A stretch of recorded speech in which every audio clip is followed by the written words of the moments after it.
1995년 4월 고 이건희 삼성그룹 회장이 던진 한마디가 정치권에 큰 파장을 일으켰습니다. 우리나라 정치는 사류, 관료와 행정조직은 삼류, 기업은 이류라고 일갈했는데요. 그러니까 말하는 바는 자명했습니다. 우리나라 경쟁력을 저하시키는 원인이 다름 아닌 정치권에 있다고 작심 발언을 한 거죠. 좀 더 구체적으로는 이렇습니다. 중국 장점인 국가주석이 반도체 연구개발 비용이 얼마냐고 물을 정도로 반도체에 관심이 많은데 우리나라에선 반도체 공장 건설을 허가는커녕 공장 건설하는 데만 도장이 1000개가 필요하다는 등의 날선 비판을 퍼부었던 거죠. 당연히 이 발언 직후 정치권은 발칵 뒤집혔습니다. 당시 김영삼 정부는 공개적으로 불쾌감을 드러냈고 여야 정치인들 모두 재벌 회장이 감히 정치권을 모독했다면서 거센 반발을 쏟아냈습니다. 정부는 정부 수행단 기업인 명단에서 삼성을 빼버리는 등 치졸한 보복을 일삼았죠. 이건희 전 삼성그룹 회장은 일본으로 떠밀리듯 도피성 치료를 떠나게 되었고 삼성그룹은 정부의 발언을 해명하는 동시에 거액을 기부하며 바짝 엎드렸습니다. 그런 노력에도 불구하고 1995년 11월 이건희 전 삼성그룹 회장은 노태우 전 대통령 비자금 조성 의혹에 따라 기소되었고 1996년 8월 징역형을 선고받았습니다. 최근 중국 알리바바의 마윈이 정부를 비판했다가 몇 년간 기업을 빼앗기다시피 두문불출했던 것을 알고 계실는지 모르겠습니다. 이런 걸 보면 참 비슷하죠. 그리고 올해는 2025년입니다. 이건희 전 삼성그룹 회장의 발언으로부터 딱 30년이 지났죠. 지금은 어떤가요? 정치는 여전히 사류인가요? 기업은 이류인가요? 여러분의 생각은 어떠신가요? 오늘은 어떻게 우리나라 정치가 경제를 실패시키는지 또 좌나 우를 가리지 않고 어떻게 경제의 발목을 잡고 있는지를 살펴보겠습니다. 그리고 가장 중요하게는 그렇다면 우리는 어떻게 해야 하는지 미래는 어떻게 바뀌어 가야 할지에 대해서도 한마디 남기도록 하겠습니다.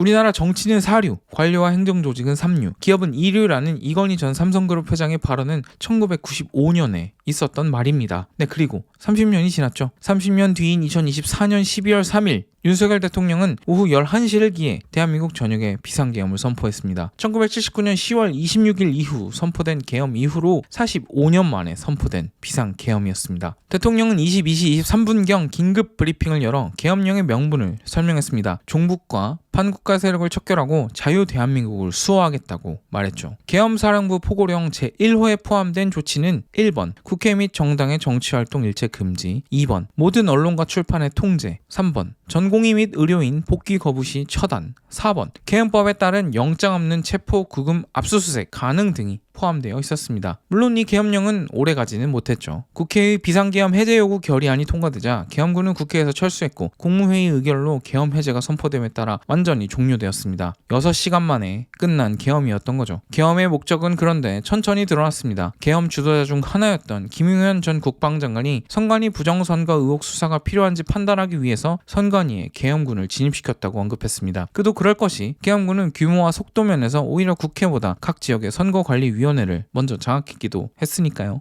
이런 계엄의 목적은 12월 12일 윤석열 대통령의 대국민 담화를 통해 더 자세히 드러났습니다. 부정선거 때문에 선거관리위원회를 장악하려 했다는 것이죠. 좋습니다. 이 방송은 특정 정치 세력을 지지하려는 목적도 또 근본 계엄 사태의 정치적 정당성을 논하려는 목적도 없습니다. 그것보다는 어떻게 정치가 대한민국 경제의 발목을 잡는지에 대해 다뤄보려는 게 목적이라고 말씀드렸죠. 계엄의 여파를 정면으로 맞이했던 경제 이야기를 시작해보겠습니다. 이 계엄은 우리나라가 그토록 피하고 싶어하는 코리아 디스카운트를 증명하는 일이었습니다. 북한과의 대치, 중국의 빠른 경쟁력 잠식도 물론 상존하지만 우리나라 정치가 스스로 가지고 있는 코리아 디스카운트의 위험을 다시 한번 글로벌 투자자들에게 상기시킨 일이었죠. 외국인 투자자들의 신뢰는 급격하게 추락했습니다. 계엄 논란 이후 주식시장에서 외국인들은 대거 이탈했는데 계엄 당일 이후 단 하루 만에 코스피 시장에서 4천억 원대의 주식을 순매도했습니다. 하룻밤 사이에 군대가 정치를 장악할 수 있는 나라의 주식에 여러분이라면 투자할 수 있으시겠습니까? 아시아에서 계엄령이라는 단어를 떠올릴 때면 인도네시아, 미얀마, 필리핀, 태국 등 정치적으로 불안정한 나라를 떠올릴 수가 있을 겁니다. 그리고 여기에 우리는 우리 손으로 대한민국을 추가하는 겁니다. 미국 경제지 포브스는 12월 6일 기사를 통해 한국 경제에 엄청난 손실을 초래한 비상계엄을 한마디로 GDP 킬러 로 표현했습니다. 기사는 섬뜩한 문장으로 끝맺음이 나는데요. 계엄 사태가 초래한 대가는 한국인 전체 5,100만 명이 할부로 갚아야 할 것이다 라는 말이 바로 그것이었습니다. 환율 급등으로 인한 경제 부담, 외국인 투자자의 신뢰 하락 같은 요인들도 물론 경제에 미친 영향이지만 가장 뼈아픈 것은 세계를 상대로 경제 관계를 재정립해 나가고 있는 트럼프 2기에 바로 이 중차대한 시점에 우리나라는 컨트롤 타워를 잃어버렸다는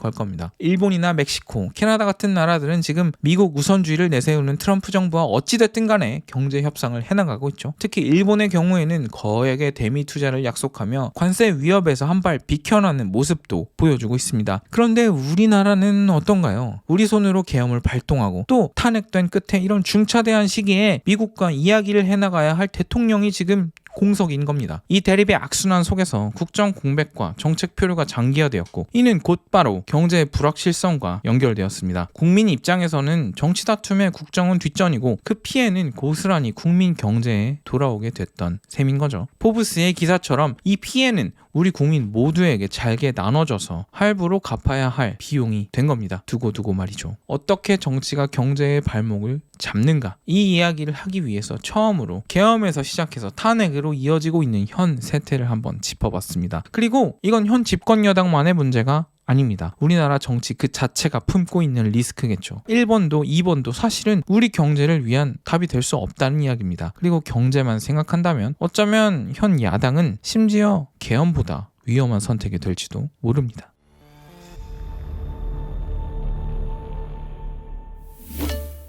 가능하라고 보는데 엔비디아 같은 회사가 하나 새로 생겼다. 그중에 국민의 지분이 30%다. 네. 그래서 그 70%는 민간이 가지고 30%는 국민 모두가 나누면 굳이 세금에 막 그렇게 의존하지 않아도 되는 네네네. 오지 않을까요? 예, 저는 그거 되게 좋은 생각이라고.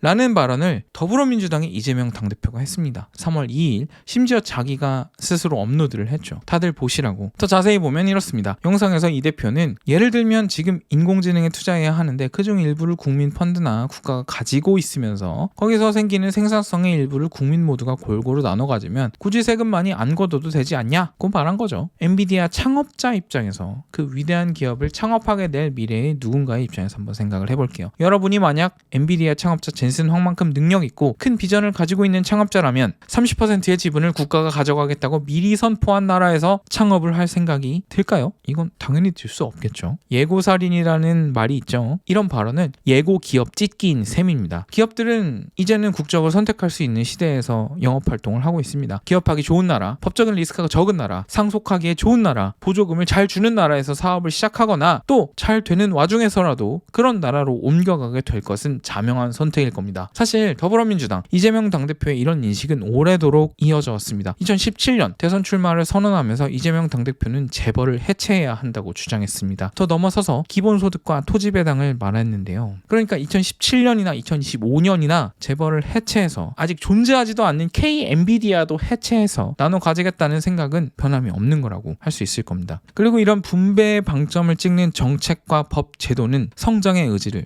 자연스럽게 꺾을 수밖에 없습니다. 아무도 이런 곳에서는 사업을 하고 싶지 않겠죠. 내가 왜 위대한 기업을 창업을 해야 되지? 어차피 다 뜯어갈 것 같은데. 열심히 키워봐야 해체당하고 국가가 30% 가져가겠다고 예고하고 상속이나 증여도 내가 사랑하는 사람에게도 하지 못하는 나라에서는 새로운 성장은 없고 부의 유출이 가속화될 수밖에 없을 겁니다. 영국의 투자이민 컨설팅 업체인 헨리 & 파트너스는 2024년 개인자산 이주 보고서에서 2024년 한국의 부자 순유출 규모가 세계에서 4번째로 많을 것으로 전망했습니다. 중국 15,200명, 영국 9,500명, 인도 4,300명에 이어 4위인 1,200명입니다. 인구수 대비로 하면 우리나라는 그 중국보다도 부자 유출이 심합니다. 공산주의다 사회주의다 해서 엄청난 족쇄를 채우는 중국만큼 우리나라에서 그것보다 더 많은 비율의 부자들이 탈출하고 있다는 거예요. 네, 이것도 물론 사류인 정치가 그 원인일 겁니다.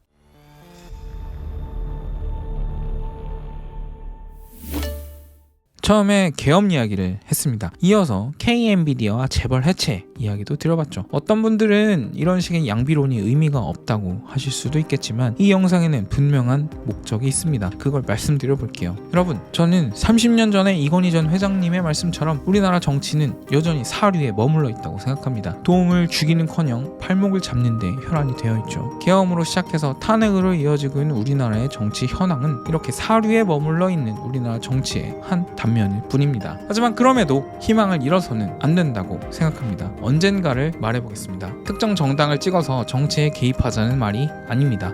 그런 흔한 이야기를 하려고 영상을 만들고 있는 거 물론 아니니까요. 지금은 우리나라 정치에 그 어떤 희망도 없다고 저는 그냥 단언하겠습니다. 상대의 정당에 대한 증오와 정권을 잡기 위해서라면 순간순간 입장을 바꾸는 철학 없는 정치가 범람하는 대한민국 정계이지만, 그러나 이러한 극단적인 비정상 또한 언제까지나 계속될 것은 아니라고 믿습니다. 저도 아직 모르는, 여러분도 아직 모르는, 아직 오지 않은 미래의 정치도 분명 언젠가는 오겠죠. 기업가들을 적극적으로 후원하고 청년 세대에게 미래를 그릴 수 있게끔 도와줄 수 있는, 바로 그래서 결혼하고 아이를 낳을 수 있는 선택을 하고 싶고 할 수 있게끔 하는 그런 정치도 저는 언젠가는 등장할 수 있을 거라고 희망합니다. 그게 어떻게 올지, 언제 올지는 모르겠습니다만, 비관적으로는 어쩌면 아예 안 올 수도 있겠지만 그럼에도 불구하고 그런 등장을 희망합니다. 바로 그런 때가 왔을 때 여러분이 그런 새 시대의 희망을 후원해 주시길 바라는 마음으로 영상을 만들고 있습니다. 적어도 주변과 같은 희망을 품으면서 또 그런 미래를 기다리시기를 바라면서 영상을 만들고 있습니다. 네, 오늘은 여기까지입니다. 3월 8일 윤석열 대통령 석방됐죠. 하지만 탄핵 정국은 아직 끝나지 않았습니다. 헌재의 판단이 아직 남아있으니까요. 그리고 우리나라가 가진 정치적 불확실성과 코리아 디스카운트는 헌재가 어떤 판단을 한다고 해도 해소되기 어렵다는 생각을 어쩌면 하게도 됩니다. 단기적으로 불확실성은 여전히 존재하고 있습니다. 대통령의 복귀로 이어지든 아니면 조기 대선으로 이어지든 간에 그 이후에 넘어야 할 트럼프 2.0 시대의 높은 파도도 시시각각 태평양을 건너서 덮쳐오고 있죠. 그리고 체감이 잘 안 되실지도 모르지만 이 모든 것들이 우리에게 경제적으로 영향을 주고 있죠. 사회적으로나 또 개인적으로나 말입니다. 좌도 우도 답이 되어주지 않는 경제의 발목을 잡고 있는 정치에 대해서 한번 이야기를 해봤습니다. 그리고 지금 당장은 아니지만 또 어떻게 올지도 모르겠지만 새로운 희망이 등장할 때를 같이 기다려보자는 말도 들어봤습니다. 어디에서 어떻게 듣고 계신지는 잘 모르겠지만 모두 평안하시기를 바랍니다. 다음 시간에 뵙겠습니다. 투자 이야기로 아마 다음 시간에 뵙는다고 했던 것 같은데 이번에도 약간 결이 빗나간 이야기를 드린 것 같아요. 다음 시간에는 정말 투자 이야기로 뵙겠습니다. 네, 고면미야 투자의 세계의 고면미였습니다. 감사합니다.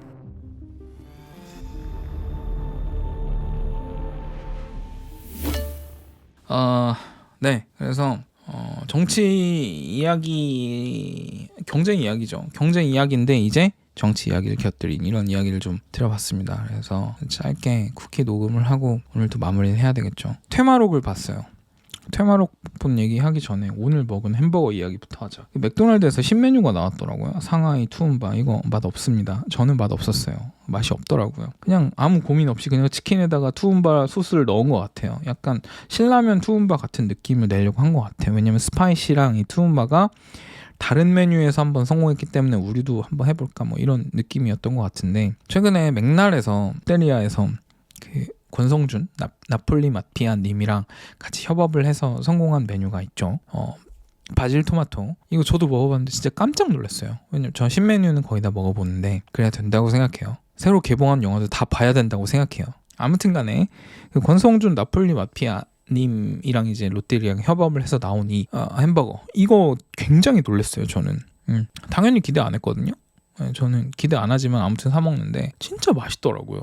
그리고 이 맘스터치에서 데이비드 우리 물고기 형님이랑 아무튼 협업을 해가지고 햄버거를 냈는데 이것도 뭐 좋은 것 같아요. 대체로 다 좋은데 그에 비해서 이 맥도날드의 상하이 투움바는 무엇인가 라는 생각을 했을 때 약간 좀 화가 나더라고. 제가 사장은 아니지만 내가 사장이었으면 죄송합니다. 내가 사장이었으면 다시 생각해보자고 했겠지. 예. 그리고 또 최근에 이제 퇴마록을 보고 왔어요. 미키 17이랑 퇴마록 중에서 퇴마록을 먼저 봤는데, 퇴마록 이야기를 짧게 할게요. 퇴마록을 보면서 대한민국 애니메이션의 가능성을 봤습니다. 또 이렇게 이야기하게 될지도 몰랐던 일이지만 아무튼 가능성을 봤어요. 왜 이렇게 이야기를 하냐면 저는 뭐 애니메이션 많이 봤죠. 일본 애니도 많이 보고 뭐 해외에서 하는 3D 애니메이션 같은 거, 뭐 디즈니 건 물론이고 픽사 것도 물론이고 최근에는 중국에서 흥행하고 있는 나타2 이걸 너자라고 발음하면 좀 그렇고 나타라고 합시다. 이걸 너자라고 발음하면 왠지 저기 좀 그렇잖아. 중국인 같고. 제가 중국인이 싫다는 게 아니라 나는 어쨌든 아니라는 거야. 그걸 말하고 싶어. 저는 본가가 저기 강원도입니다. 네. 아무튼 테마록 이야기를 할 텐데 테마록을 보면서 테마록이 뭐 꼭 보러 가야 된다. 진짜 미친 흥행 작품이다. 뭐 이런 이야기 하려는 건 절대 아니에요. 왜냐면 뭐 사실이 그렇지 않으니까 부족한 점이 보이긴 했어요. 일단은 프레임이 아쉬웠어. 근데 이건 돈이랑 연결이 되겠죠. 그래도 가능성을 봤다고 한 거는 이 테마록을 만든 테마록이라는 거는 좋은 서사를 가지고 있는 작품이에요. 그 당시에 1000만 명이나 유혹했을 정도로. 그리고 우리나라에 이런 서사를 가진 작품이 테마록만 있는 것도 아니에요. 이영도 작가님의 여러 가지 작품도 있고 동시대에 나왔던 작가들을 이야기하는 겁니다. 전민희 작가님의 작품도 있죠. 이런 것들이 영상화되기에는 실사 영상화가 되기에는 굉장히 무리가 있었단 말이에요. 그렇다고 해서 이걸 우리나라가 일본처럼 애니화를 시키기에도 능력이 부족했어요. 우리나라는 산업 저변이 일본만큼 넓지 않으니까 말이죠. 그런데 이번에 테마록의 영상화는 로커스 스튜디오라는 회사에서 주도가 되었는데 이 로커스 스튜디오는 어떤 회사냐면 네이버 웹툰이 지분을 대략 20% 조금 아래로 갖고 있는 그런 회사입니다. 근데 이제는 영상 제작에서도 AI가 많이 활용이 될 게 너무나 불보듯 뻔하고 그런 수에는 3D 애니메이션에서 가장 크게 보게 되겠죠. 네, 영화보다 말이에요. 영화는 이제 실사 인물이 필요하고 뭐 이런저런 현실적인 제약이 아직 묶여 있지만 애니메이션은 아니란 말이야. 그렇기 때문에 저는 이 나타2가 중국에서 그렇게 흥행을 하는 이유도 그 폼팩터에 있다고 생각해요. 가령 내연기관이라 전기차에서는 중국이 어떻게 유럽을 이기겠어요. 절대 이길 수 없죠. 이건 말해도 돼. 단언해도 돼. 세상에 단언하면 안 되는 많은 것들이 있지만 이건 단언해도 돼요. 네, 뭐 한 몇십 년 안에는 중국이 내연기관으로는 유럽을 절대 이길 수 없을 겁니다. 그런데 전기차라는 거는 아예 다른 운동장에서 게임을 한다는 거란 말이죠. 3D 애니메이션도 비슷한 것 같아. 여기에 이 나타2라는 작품으로 그래서 지금 전무후무한 흥행 기록을 쓰고 있는 거란 말이에요. 그런데 우리나라도 시나리오, 각본, 이야기의 매력도로 치면 절대 밀리지 않는 작품들이 많단 말이에요. 이번에 테마록도 그렇고 말씀드렸지만 여러저러 이런저런 작가들의 수작들이 그 당시에 굉장히 많이 쌓여 있단 말이죠. 근데 이것들이 영상화가 많이 시도가 됐는데 영화로 나온 건 다 망했어. 드라마도 다 망했어요. 그리고 보기에도 재밌지 않았어. 즐겁지도 않았고. 근데 로커스 스튜디오의 테마록 3D 애니메이션화는 가능성이 있더라고요. 깜짝 놀랐어요. 저도 롯데리아의 이 바질 토마토 햄버거를 굳이 먹은 이유, 또 맘스터치의 그 데이비드 리 물고기 형님의 햄버거를 굳이 먹은 이유, 테마록을 굳이 가서 본 이유가 다른 건 아니에요. 새로운 건 해봐야 돼. 왜냐면 거기 가능성이 있으니까. 그래서 가서 보고 가서 먹어본 거죠. 근데 분명한 가능성이 있더라고요. 앞으로 좀 더 이 영상 제작에 있어서 AI가 많이 활용될 가능성이 있고 또 이 작품과 작품 사이에 텀을 줄일 수만 있다면 정말로 뭐 넷플릭스에서도 우리나라 3D 애니메이션 같은 것들이 시리즈물로 방영이 되고 좋은 스튜디오들이 많이 나올 수 있겠다. 왜냐? 이야기와 각본은 충분히 있으니까 이런 생각이 들었어요. 네이버 웹툰이 로커스 스튜디오의 지분을 갖고 있는 만큼 앞으로 영상화 될 때도 많이 창구로 활용될 수가 있겠죠. 이런저런 생각을 해봤습니다. 그래서 말 길었는데 이제 가려고. 그래서 다음 영상도 빨리 올릴게요. 지금 녹음은 3월 9일에 일요일에 하고 있습니다. 네, 아무튼 안녕.